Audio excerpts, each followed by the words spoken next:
ჩემი ყველაზე დიდი შეცდომა რაც მე დავუშვი.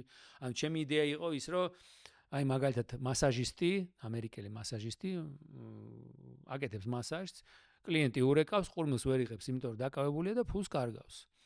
და ან ჩვენ შემოთავაზება იყო $50 თვეში, ესე იგი voice assistant რომელიც ყურმილს აიღებს, ყველა კითხვაზე პასუხს გასცემს, რა ღირს, სათხარ, რაღაც და ჩაგიწერს პირდაპირ Google კალენდარში, ესე იგი მასაჟის სესიას.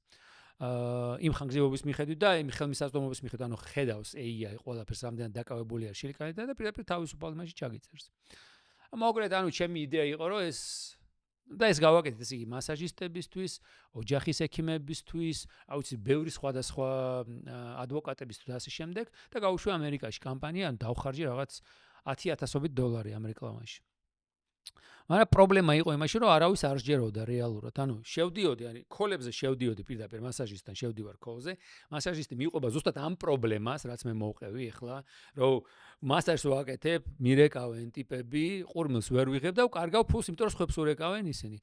და მოკლედ მე ვუხსნი, რომ ანუ ჩვენ გვაქვს ამ პრობლემის მოგვარების გზა, შეგვიძლია გავაკეთოთ პირველი თვე არის უფასო $50 თვეში. და ანუ ადამიანები მიყურებენ ესე და მეუბნებიან სატელეფონო ზარებზე შენ უპასუხებ, ხო?